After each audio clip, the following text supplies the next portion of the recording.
Muy buenas.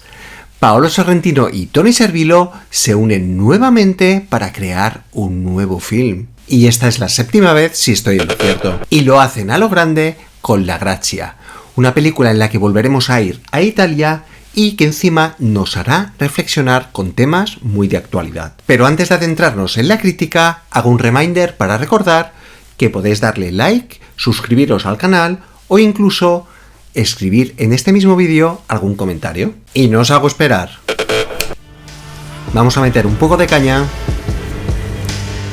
Y viva la Italia.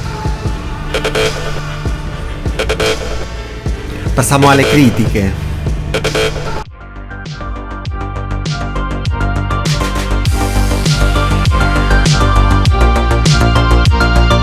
Ver una película de Paolo Sorrentino siempre es un más uno, nunca deja indiferente, con esa esencia de Nápoles que siempre te la acabas llevando a casa. Así que para los que no estéis habituados al director, hago un breve resumen de su filmografía. Paolo Sorrentino, director, guionista y productor napolitano, conocido internacionalmente por su gran obra maestra La Grande Bellezza, La Gran Belleza, en el 2013, pero que antes tenía películas como Las Consecuencias del Amor, en el 2004, Un amigo de familia, en el 2006, o Il Divo, en el 2008. Su periplo internacional comenzaría con Un lugar para quedarse, en el 2011, protagonizada por Sean Penn, y tendría otros títulos como La Juventud, en el 2015, Fue de la mano de Dios, película de Netflix, una autoficción del mismo artista, en el 2021, Parténope, un homenaje a Nápoles, en el 2024, y destacaría también por sus maravillosas series como The Young Pop o The New Pop,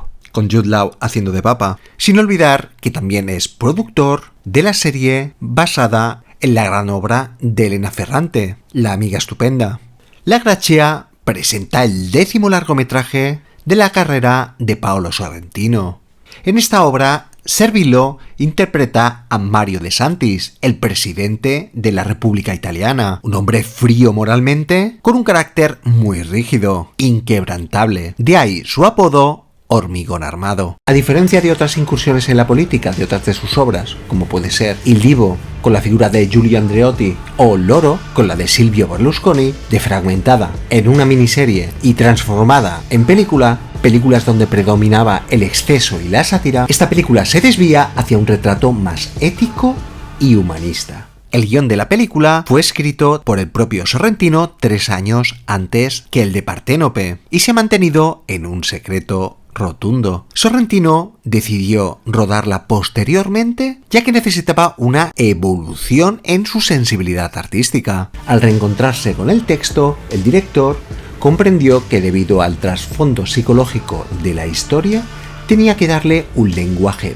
visual diferente. Así que optó por un estilo más sobrio y así profundizar mucho más en los personajes, estableciendo un vínculo más directo y emocional con el espectador, alejándose de cualquier artificio. El rodaje de la película fue de unas 8 semanas y se rodó principalmente en la ciudad de Turín y en diferentes puntos de Roma, con un presupuesto aproximado entre 15 y 18 millones de euros. La Grazia se ha acabado convirtiendo en una de las obras más introspectivas y cívicas del cine italiano reciente. La dirección de fotografía es de Daria D'Antonio, que marca un punto de inflexión en la estética de Sorrentino, alejándose de ese barroquismo más expansivo y abraza un minimalismo más profundo. Se utiliza un dualismo entre las luces y las sombras, una metáfora entre esa lucha interna entre la certeza y la duda, temas principales de la película. En la fotografía hay cierta inspiración a la obra pictórica de Lucian Freud, así que D'Antonio emplea una paleta de colores de tonalidades marrones y grises, buscando desnudar al presidente emocionalmente, despojándolo de esa ornamentación más institucional, que a pesar de su inmenso poder,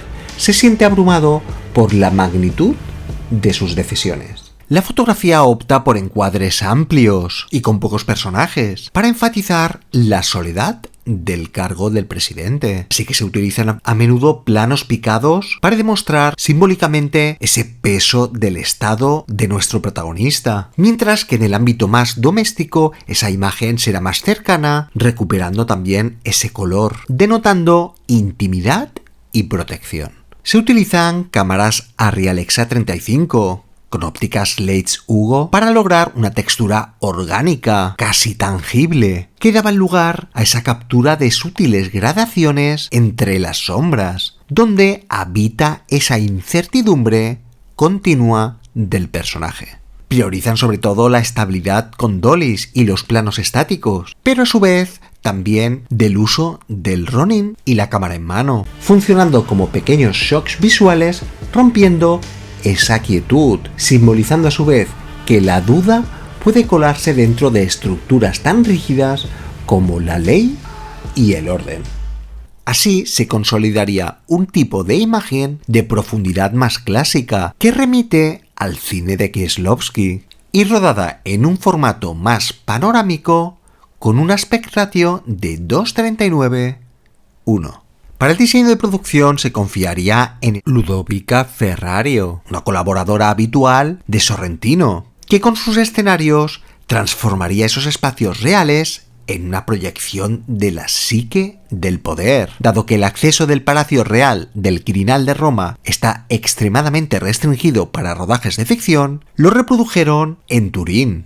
Allí utilizaron localizaciones de la época más barroca y neoclásica, como el Palazzo Chiaviese, la Academia de las Ciencias y el Regia de Venaria. Estos entornos institucionales se caracterizan por tener una simetría más opresiva y unos techos infinitos, y una ausencia extrema del color, con suelos de mármol pulido que parecen espejos de gran frialdad, diseñados para subrayar esa soledad y lo diminuto que puede ser el presidente, contrastando con las responsabilidades del Estado. Mientras que en los espacios privados se recupera esa calidez más humana, mediante una estética más de la clase media, llena de texturas domésticas y objetos de recuerdo que funcionan como un refugio más emocional. Como también hay otras localizaciones de Turín, como el Museo Egipcio o una bolera de los años 30. Para las escenas del hogar no querían un mero decorado, sino una mera extensión del humanismo y de la duda existencial de la visión de Sorrentino. Y para replicar esa Roma más institucional, se utilizó la Galería de Diana de la Regia di Venaria. El equipo de producción tuvo que construir plataformas de madera flotantes sobre los suelos originales, y gran parte del mobiliario de la oficina del Quirinal fue alquilado en casas de antigüedades especializadas, todas de diseño italiano, buscando que en cada pieza, cada escritorio o silla, quedara impregnada de alguna manera esa severidad del personaje apodado Hormigón Armado.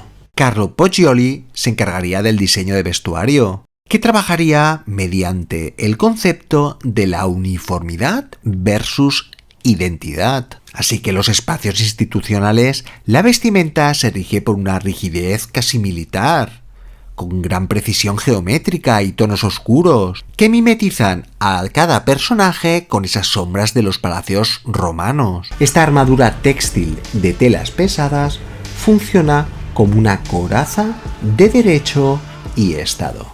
Ese rigor más institucional y sobrio va cayendo conforme va evolucionando a esa esfera más privada. Así que en el entorno doméstico el vestuario se vuelve más tangible, más desestructurado, recurriendo a lanas suaves o jerseys de punto que rompen ese monocromatismo del Quirinal. Subraya ese contraste de la transición del personaje público al hombre más vulnerable.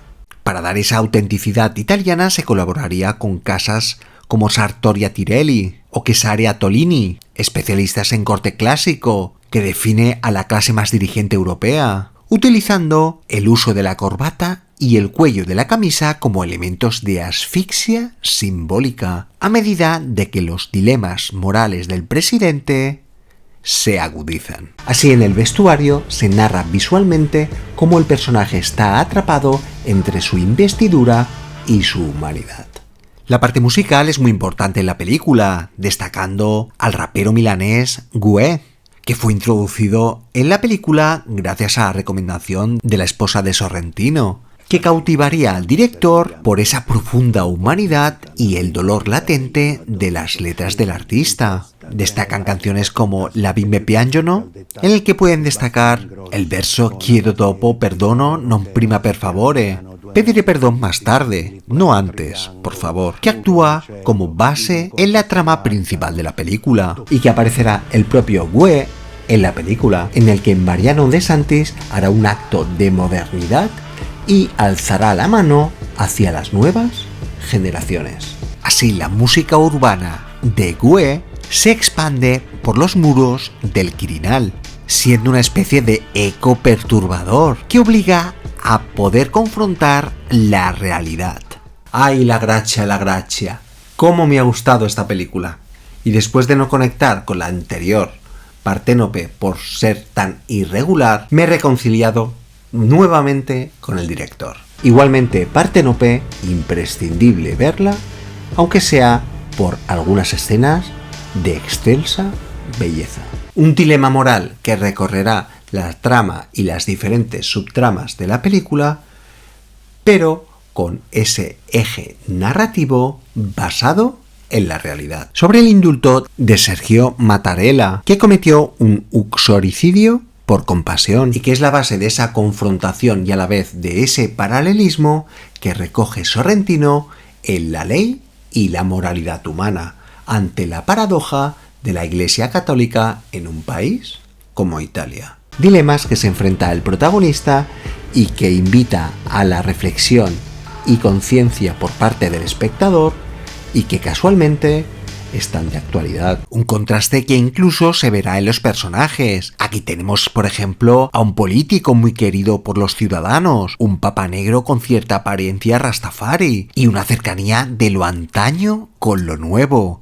El contraste de lo que fue y el futuro de las nuevas generaciones, que se ve representado con la música. Servilo, para variar, impecable, está ante una de sus mejores interpretaciones, en las que tendrá que interpretar a un antiguo juez. Será la representación personificada de la institución, ejecutando leyes, pero ahora como político, y que irá evolucionando ante un naturalismo en el que roza con ese realismo mágico, un aspecto muy sorrentiniano. Un personaje apodado Hormigón Armado, debido a su frialdad, y que siempre irá acompañado con un cigarrillo en la mano, que exalza esa soledad ante la pérdida de su amada, la que le traicionó hace unos años y que ama cada día de su vida. Sorrentino desmitifica esa figura del político tan típica, aportando más emotividad, ya sea con su hija o con ese astronauta atrapado en la estación espacial. Un astronauta que recoge una de las escenas más bellas de la película, en el que hay un paralelismo en cuanto a la contención se refiere, pero que no deja de ser lo que intenta conseguir el protagonista. Querer volar su imaginación, soñar, ser libre. Un vacío interno que debe llenar con decisiones y con la búsqueda de la persona que mantuvo ese affair años atrás con su mujer. También desmitifica a los políticos aportando un costumbrismo más cercano a una persona normal, cosa que conseguirá conforme vayan pasando los días hasta llegar a su retirada. Veremos poco a poco cómo va agrietándose y cómo el personaje se va humanizando, volviéndose más vulnerable hacia el exterior. Pero todo esto envuelto en elementos muy filosóficos. También hay ítems del cine de Sorrentino, donde nos comunica que la gracia, significado que está presente en el título español y que se podían haber ahorrado. Va haciendo al personaje, manteniendo que la duda no es un signo de debilidad, sino el espacio perfecto donde nace la ética, y que pondrá al espectador ante las mismas dudas que el protagonista, planteando estos dilemas más bien incómodos, y donde se verá la influencia del decálogo de Kieslowski. Sin olvidar ese can mecánico detector de bombas, que será totalmente real y representará esa paranoia del poder que irá acompañando al presidente para enfrentarse a las diferentes amenazas externas, una metáfora de que siempre estará aislado y nunca obtendrá esa paz de una persona corriente, haciendo hincapié en esa música electrónica que va marcando las dudas del personaje, así como las letras del rapero Gue, un eco en formato de versos que nos remite a esa redención personal, desvinculándose del mero trámite. A destacar esa escena del tercer acto en la que el presidente retirado mantendrá vía telefónica una entrevista con la periodista del Vogue, abriéndose a la sinceridad, que refleja ese versus entre la solemnidad y lo mundano. O esa escena del dilema del caballo, maravillosa. O esa increíble escena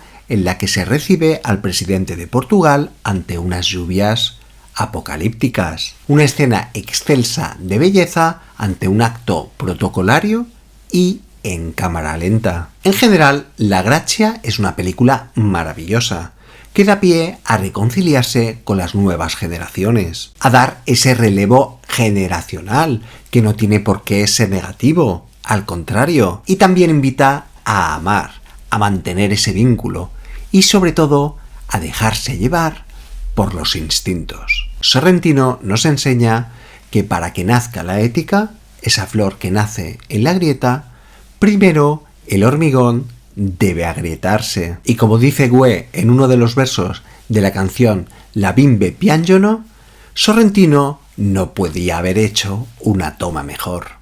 Lo que equiparo que Sorrentino no podía haber hecho una película mejor. Así que, con permiso de los italianos presentes,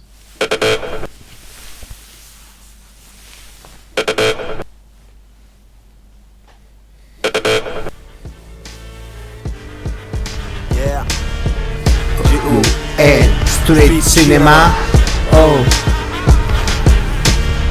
M-I-L-A-N-O, mi auguri così tanto di morire all'inferno, che frate vivo in eterno, oh, senti bene, mi stanno dormendo, non quanto ha girato perché su di me e ho sempre mio sono agitato, specchio, le careccio il cappello, sento l'estenso, sognavo dei milioni di euro, almeno penso, sono venuto una breve sul giapiglione, chiedo dopo perdono, non prima per favore, in testa esplode, bevo cioccolate come un blocco su una pila di soldi alta come un Glover Whopper, il cubo italiano se sta soldi, hai un mirino rosso testa tipo Metal Gear Solid.